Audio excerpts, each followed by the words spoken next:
जिन्हें हम भूत और प्रेत कहते हैं।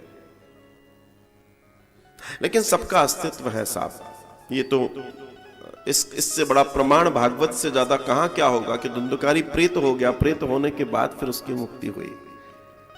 हमारे पास तो शास्त्र ही हर चीज का प्रमाण है। तो जब भूत मतलब जो था, जो वर्तमान में नहीं है, जो था वो भूत होता है, और जो दिख रहा है वो वर्तमान होता है, जो देखना चाहते हैं वो भविष्य होता है।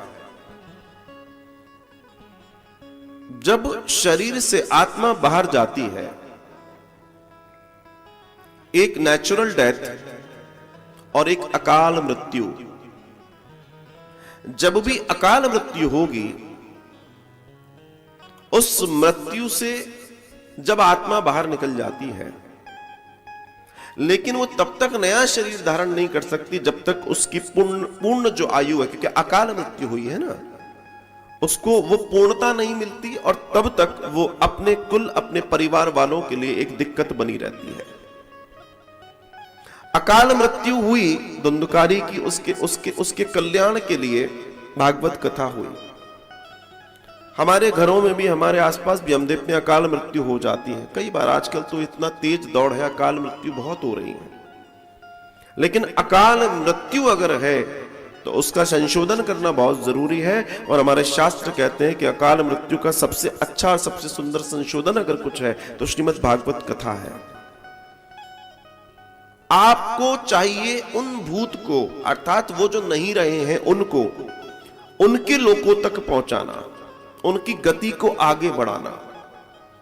अगर हम इस विज्ञान को समझें तो ये विज्ञान हमारे पास प्राचीन से प्राचीन है, और ये इतना बड़ा विज्ञान है कि जिसको सामान्य दृष्टि से आज भी लोग नहीं समझ पाते।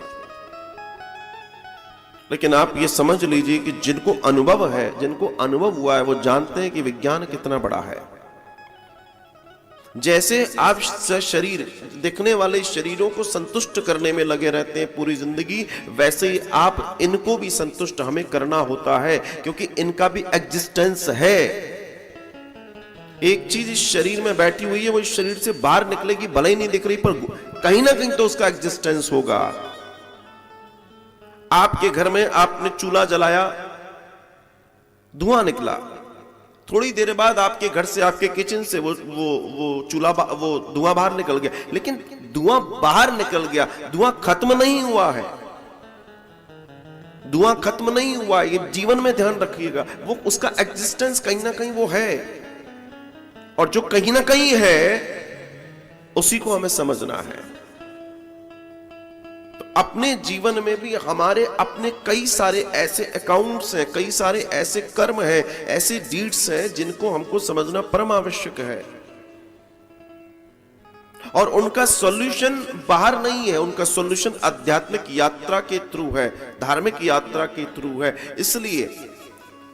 इसलिए इस पृथ्वी पर हर पंथ, हर जाति, हर व्यवस्था में धार्मिक अनुष्ठानों का आयोजन होता है। दुनिया में आप कहीं चले जाइए, चाहे आदिवासियों में चले जाइए, चाहे अफ्रीका चले जाएं, चाहे यूरोप चले जाएं, चाहे आप फ्रांस चले जाएं, चाहे आप कहीं चले जाइए, सभी के यहां धार्मिक अनुष्ठान होते हैं। ऐसा दुनिया में कोई नहीं है। जो नास्तिक हैं उनके भी अपने अनुष्ठान हैं।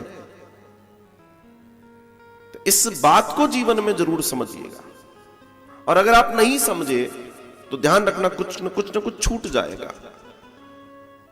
ओवरऑल पूर्ण रूप से मेरा कहने का यह तात्पर्य है, अपने धर्म से जुड़िए, अपनी पद्धतियों से जुड़िए, और आप देखेंगे कि इन सारे कार्यों को करने से आपके जीवन में कितना आनंद, कितना सुख और कितना वैभव आता है। ये आनंद, सुख, वैभव की यात्रा ही है जिसे पूर्ण करने हम और आप निकले हैं। और इस कार्य को पूर्ण करने का जो भगवान ने दायित्व हमें दिया है, ये समझ लीजिए कि दायित्व कोई छोटा मोटा नहीं है, ये बहुत बड़ा है, ये बहुत बड़ा है। हम अपने जीवन के तमाम अंधकारों को दूर करने के लिए प्रकाश को चाहते हैं, और प्रकाश के रूप में हमारे पास इस समय, इस कलयुग में सबसे सुंदर कोई रचना है भगवान की, तो वो श्रीमद् भागवतम है।